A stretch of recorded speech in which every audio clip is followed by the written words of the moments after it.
Okay, hi everyone. Welcome to today's webinar. We're going to be talking about how to achieve work-life balance as a collection agent or in any industry, and specifically focusing on what it's been like as a remote employee and how to achieve work-life balance there. So very briefly, I want to introduce Arbite. We are a contact solutions provider, and we aim to empower businesses to have more pleasant conversations with consumers. My name's Emily. I'm the content creator at Arbite, and I'm very excited to welcome our guest, Mary Shores. Mary Shores is a second-generation collection agency owner, a best-selling author, and the creator of the Collection Advantage online training program, which is designed to build and empower highly converting collectors. And today, Mary's going to be talking to us about how we can achieve work-life alignment, how we can find purpose in our work, and how we can seek out work environments that better match with our own values. So I wanted to start off talking about what it's been like transitioning to remote work personally, and then we'll bring it back to a larger scale. So if you register for this webinar, it probably means that you are remote or you recently became remote, or you're just seeking to find more work-life balance in your life, which I think is something that's really important. And I just want to briefly talk about my own experience transitioning to remote work. It was in March, and it was my first time ever working remotely. And it was a bit of a shock to my system because I'm a very routine-oriented person, and I'm not always able to adapt quickly to a huge change in my routine. So for me, it was definitely very shocking. And I think I'm not alone in that because we're not just trying out remote work to see if we like it. We're dealing with remote work on top of a nationwide or worldwide pandemic. So it's easy for us to be affected not just by the change in our routine, but also by what's going on in the world right now. So it's a lot. And I think some of the emotions that we're all experiencing, they run the gamut of shock and fear, uncertainty. We're not sure what's going to come next or when we're going to be going back to the office. We might be angry at how powerless we feel because of the situation and that we can't really change it. So Mary, I just want to turn it over to you now. And you're a communication expert. So I wanted to ask you, can you explain how this transition has affected the engagement we feel towards our jobs and the connections we have with our coworkers? It's very important to understand that all humans have some universal basic needs. And if you've heard me speak before, then you've probably heard me say that the number one need is to be heard and understood. And so what happens is when a situation happened like COVID and almost overnight, many of us were instructed to shelter in place, and it may have felt very forced. And what that means is it cut us off from that ability to be heard and understood, almost like you feel like it's taking your voice away from you. So I just wanted to mention that. And when I was putting together the concept of this, the first thing that I was looking at with the word shock is actually the concept of an economic shock. So if we look at how many people, 39 million people have lost their jobs, 100,000 small businesses have went out of business, 16.9 million people have lost their health insurance. This is an economic shock. You know, the stock market has been completely topsy-turvy. But what happens, to us everyday people is this creates a shock to our system because there is so much uncertainty as to what is going to happen into the future. And so it can lead us to feel a little bit wigged out about our personal circumstances. This is where the fear comes from, because whenever there's uncertainty about your finances, about your stability in life, and in some cases for some people, if they're remote workers, it's a lot more than just now I have to work from home. It could be, what if you are taking care of your parents at home, or you have a spouse and maybe that spouse is working a different shift, so you need to be quiet during the day? Or what if you have small children and then all of a sudden you are expected to not only do your job, but also homeschool your children? So it's a very complex issue. And so we end up swirling in this emotional soup of many, many different things that can just kind of put us off of our stability a little bit. So, okay, Emily, you can move forward now.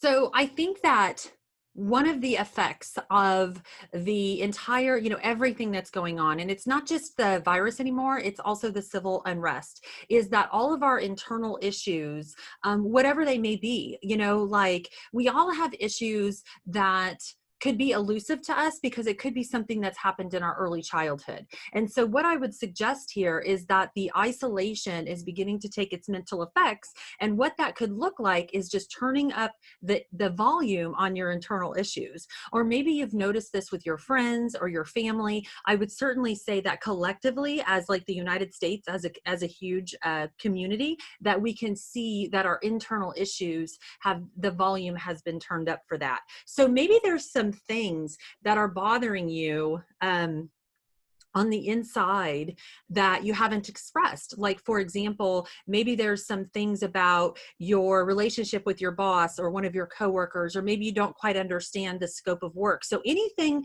that you were feeling prior to COVID might start to get really loud in your mind. And so when I think about that, I feel like that would have a great effect on your engagement. What's your thoughts there, Emily?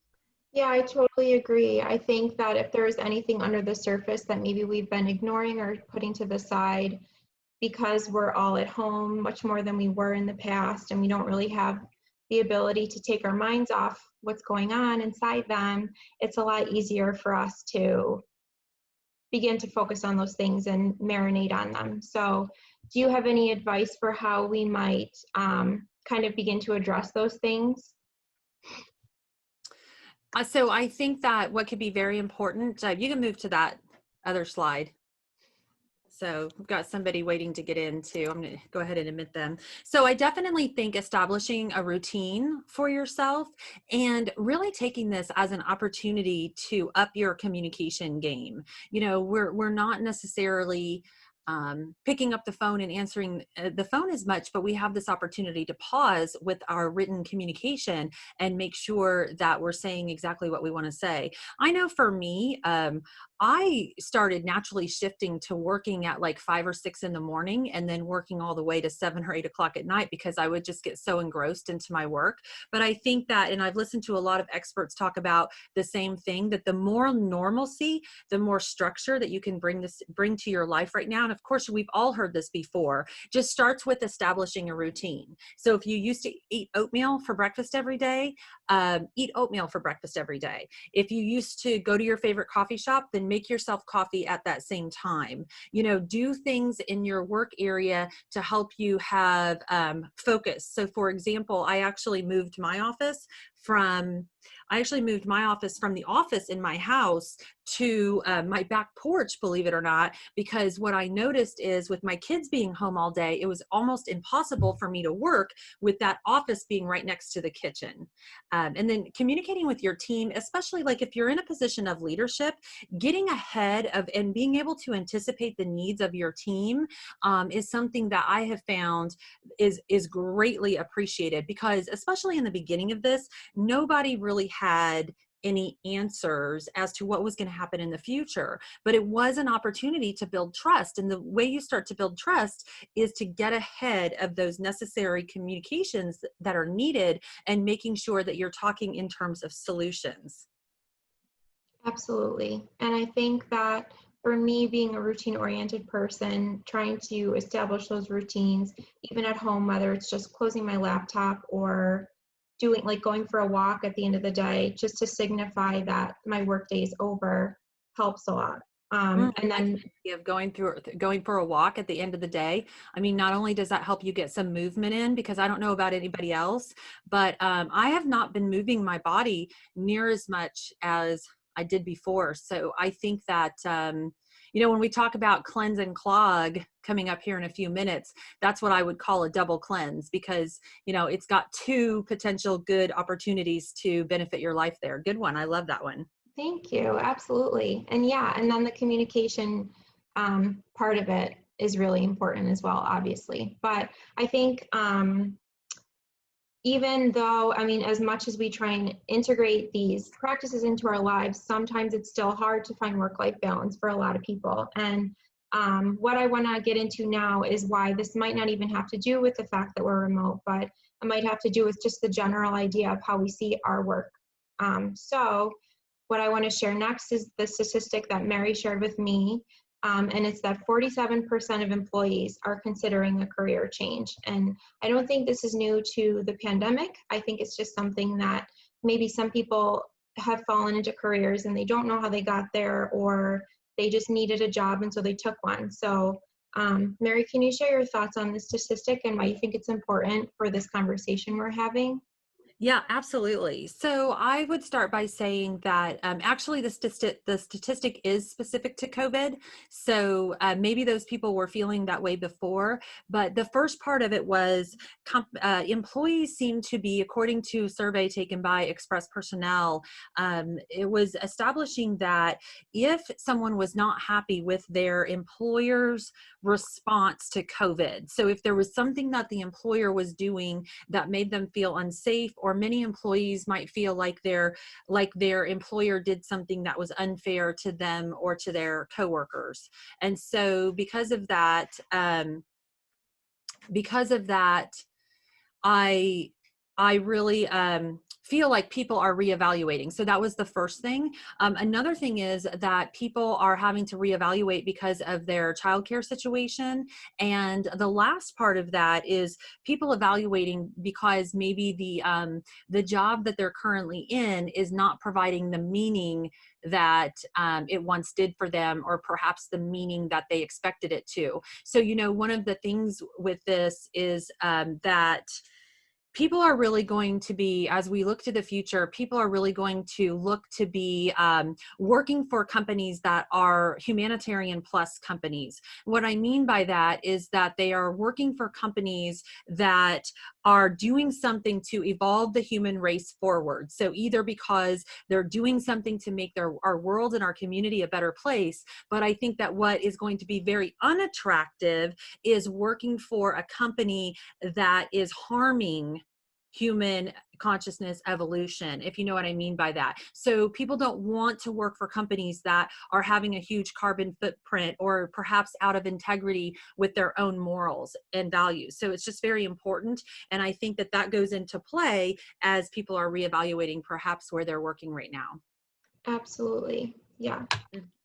So that's what you just touched on, is what maybe the employee of the future will be looking for, and they'll show more discernment in their job searching process. Mm-hmm. And then of course the humanitarian plus versus humanitarian minus. So now we're going to bring in the pyramid that this is your intellectual property, and it begins with our basic emotional needs being met. So feeling heard and understood, feeling safe and secure. Can you go into a little bit more of what this pyramid represents? Sure. So I oftentimes call this the connection pyramid. So I have another pyramid called the conflict pyramid. And I really believe that we get into these particular zones. So this one is referencing how do we get into the connection zone? So how do we get into our connection zone with someone that we are working with, or someone that we're talking to on the phone? If you could go back to the last slide. So the thing is that we all have a set of basic human needs. As I've mentioned, we've already talked about the need to feel heard and understood, but there's a lot of other needs too. There is a need for connection. There's a need for financial security. Obviously, there's a need for nutrition and food and shelter and very basic needs. We have a need for affection. We have a need for autonomy. We have a need for privacy. We have a lot of needs. And when those needs are met, is the more of those needs get met, it actually leads us to have positive feelings. Now, what positive feelings means is that emotions such as trust, happiness, motivated, hopefulness, You could also have negative feelings such as anxiety, anger, despair. But when we move into these positive feelings, what is happening is our body has triggered what I call happy hormones to be established. So this is dopamine, serotonin, and vasopressin. So when this happens and you start to have these kind of chemicals going through your body, you end up in the connection zone. So when you're in the connection zone, I mean, just in general and in life, what happens is things just start to work out for you. And and it feels good. So you find yourself just naturally feeling happier. When you're in this connection zone, you feel trust. You feel that the world is supporting you. You feel trust with your coworkers. You're not waking up and worrying about how your day is going to go. You start to anticipate good things to be happening. So now this allows us to see our world as our ally and our employer as our ally, our corporate accounts, our vendors, our connections, our clients all become our allies. And allies are people who help us survive and thrive. So when you're seeing someone as an ally, and even more importantly, that they see you as an ally. So if maybe you're struggling with a particular coworker, ask yourself, how can I create a connection with this person and get them to see me as an ally? Then the reality is we begin to strategically plan in our mind of how we can work this out. What is our action plan with this person or with this company or, with this particular situation at work? And then I usually tend to say that leads to more money. So we can move on now. Okay, so I always love to talk about this because since the need to feel heard and understood is so prevalent in our lives, this is why we all love and adore the Maya Angelou quote so much, which is, I have learned that people will forget what you said, people will forget what you did, but people will never forget how you made them feel. So let's see. Can you go to the next slide too, please? Mm-hmm. Okay, yeah, go ahead and go back now.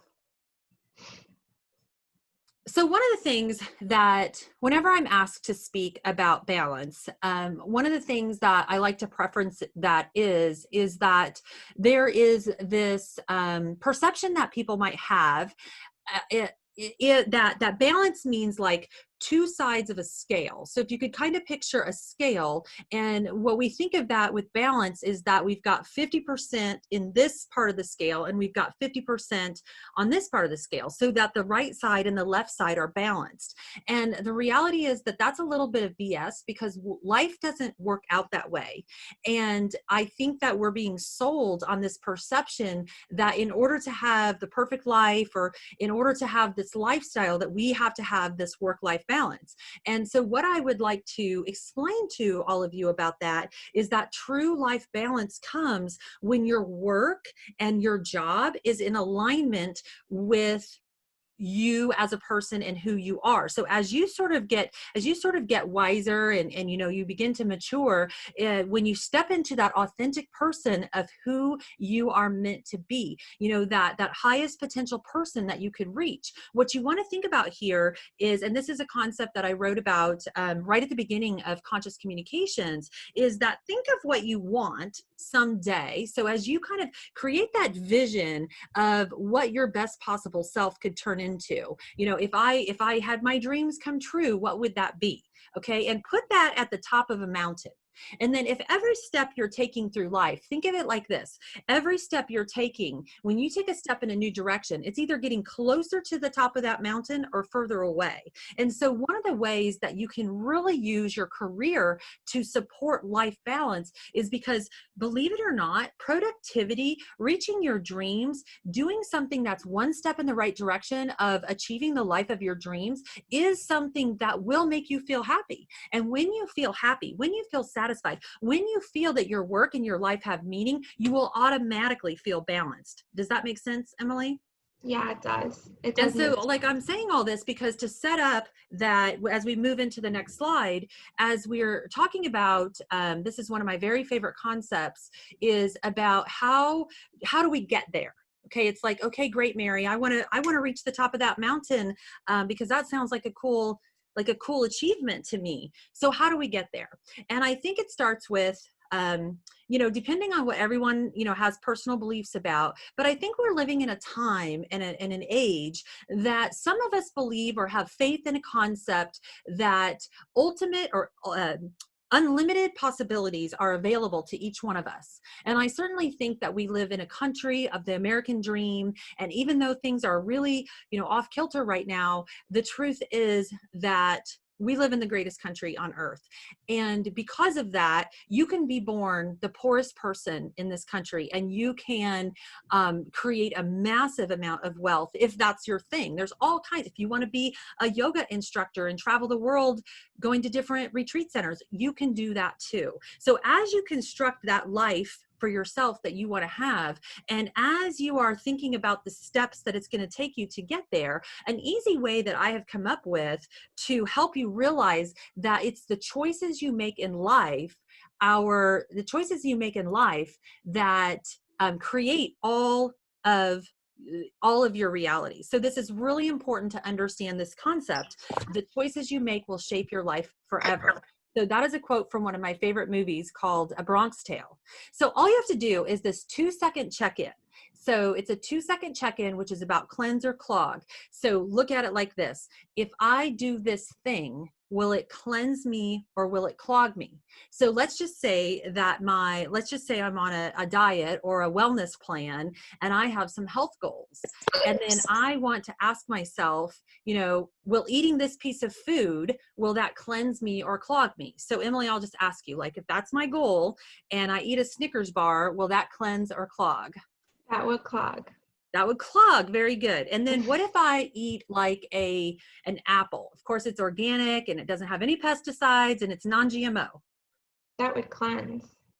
That would be a cleanse. Perfect. So actually, now imagine that simple question can change your life, because in anything that you do, all you have to do is ask yourself the question, will sending this text, will sending this email, will responding this way, will taking this job, will this cleanse me or clog me? Okay. And if the answer is cleanse, then go ahead and take that action. Okay. If the answer is clog, then let's step back. So when I'm at a restaurant and I see that chocolate cake there for dessert, and maybe I really want it, but I have to say, is that going to cleanse me or clog me? And if the answer is clog, then I need to pass it up. So if we could move on, that would be great. Absolutely. We're to the question and answer portion now. So Tracy mentioned that she starts her work early, and then when it comes to the end of the day, she makes a hard stop. So it's not really a question, but it's just something I think that many of us kind of struggle with, especially remotely, and how we can signify to ourselves that our work day is over, and we can begin to separate out, what our mental headspace should look like. Mm-hmm. Looks like we have another question. How do you convince yourself to take action when you recognize a clog? Okay, so I have an answer for both of those. So starting with Tracy, I'm a little torn over something like that because I do the same thing. And I feel like, you might be the kind of person who needs a hard stop. So Emily had a great suggestion about she has created a hard stop for her workday, and she has made the decision that at the end of the workday, she's going to celebrate that by going for a walk. That is really brilliant because it's giving her mind what I call transition time. So transition time means that time that is necessary to go from work Emily to home Emily, right? And so as she's taking that walk and she's breathing the fresh air, she's able to mentally transition. Now for people, and so Tracy, she might be more like me. I will end my workday when I feel complete. So let me know in the chat room, Tracy, if that answer makes sense to you. So when I feel complete, now that might be 2 o'clock, that might be 3 o'clock, that might be 10:30 at night. So For me, the end of the day is when I feel complete. And if I force myself to stop, because I'm assuming you're a very creative person, from what I know about you, I'm also a creative. So what I have noticed is if I force myself to stop and do something else because it's quote unquote the end of the day, then the ideas that I had percolating, that I was really sort of in the zone, because I don't know about you, Tracy, but when I get in the zone, hours can go by and I did not even know it. Is that true for you? Let me know. So my point to you is to think about it differently and don't feel like you have to conform to that kind of life balance stuff, meaning the amount of hours in a day. I think when you feel complete, then you move along to something else and you feel really grateful for all you got done that day. Now, I might have a day like that and I might put 18 hours in, but then the next day I might only put 5 hours in, and that's okay because I am still getting the highest productivity output. I want to go back to the other person's question about the cleanser clog. And, right now we're in a time that, and I had wanted to make this point earlier, that we're working in an industry that oftentimes there's a huge pressure to be perfect. Because if we're not perfect in this industry, the consequences are huge because it seems like so many people just jump to a lawsuit. Well, that's the kind of fear that can begin to hold you back. When you think about cleanser clog, another sort of important thing to understand about cleanser clog is that it's an 80-20 rule. Okay, so you want to try to get it right 80% of the time. So first of all, allow yourself 20% of time to have room for error. That's perfectly acceptable because actually the pursuit of perfection is a clog in and of itself. Now, how do you get that call to courage? Okay, so right now we have been through the most historical, impactful event that if you are alive today on this planet, this happening right now is the most historical event that any one of us have lived through. So the first thing I want to tell you is have some great compassion for yourself.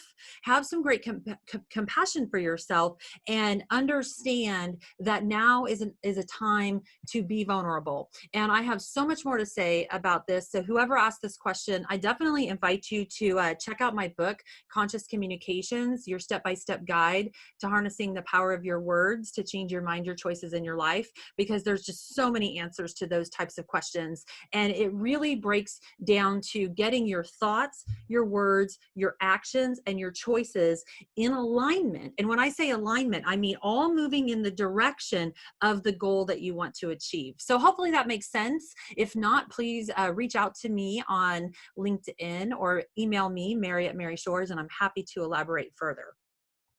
Great. And then we got one more question and then we'll wrap up. The question was, when you start to feel anxious, how do you overcome that and basically enjoy your workday? So when you start to feel anxious, I would ask myself, because remember, thoughts, feelings, words, actions, choices.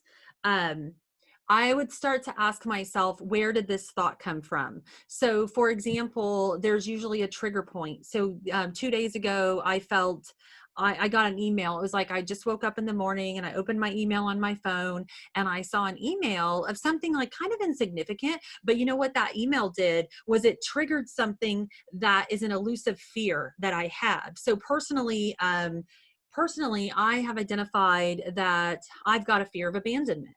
So if I get an email and someone says they're going to be out that day, or, it could be something very insignificant, but if that email triggers my fear of abandonment, then I'm going to immediately have anxiety. Okay. So the first step is like awareness. Okay. And I always say awareness of your choices are the keys to freedom. Now, when you have that awareness, you now have a choice. Where is this anxiety coming from? What are the thoughts that are contributing to it? And I would just leave with this very last point, because I know we're on a tight time schedule. And I just want to say that one question you can ask yourself every single day is, how well do I feel right now in this moment? Okay, so now when I first came across this particular question and I asked myself, how well do I feel today, from a scale of 1 to 20, my answer was a 7. Okay, now if on the inside my answer to that question is a 7, then I can promise you that all of my external circumstances are a mirror to that 7. And what that means is the quality of everything that was going on. So if you would ask me, how well do I feel about my work? It was a 7. Things were kind of going wrong. Any score below a 10 is a score that you want to raise. So what you need to do in those moments when you're not feeling super well is you need to give yourself some space for some self-care. Now, self-care does not mean that you have to go to the spa and invest a lot of money. Self-care means closing your circle in, okay? Self-care means taking space for yourself so that your mind can have a little bit of a breather, like Emily's doing when she takes her evening walk. And this is very important to understand, because if you can do this immediately on the day that you're not feeling well, it's okay if you have to wait till 5 o'clock when you're off of work, but if you can just do this, take some space for yourself, close your circle in. What does that look like? Don't take a phone call right now. You don't feel good, you know that person who's going to call you and they're just going to make you feel even worse than you do right now. Put that call on pause, call that person back later, okay? And invest in do the things that are going to cleanse you. Within 3 days, you'll ask yourself that question again, and I'll bet you the number will be like a 13, 14, or 15. Now, the point here is, if there's some action you need to take, it is best that you wait and take that action when the answer to that question is above a 10, because anything you try to do from a place of you're forcing yourself to do it is going to be like you're walking through the mud. So on the other hand of things, when you wait and you take inspired action, when you're above a 10, everything just works out stronger, better, faster, and you have longer lasting results. Perfect. And I really don't want us to get cut off, so thank you so much, everyone. Someone just asked the name of your book, and I'll just repeat it. It's Conscious Communication. It's on Amazon, and I bought one, for my mom, and it's really good. So thank you so much, everyone, for joining us. I apologize for the technical difficulty, but you will be getting an edited recording that will be seamless. So thank you again, and thank you so much, Mary, for being here. My pleasure. Yeah.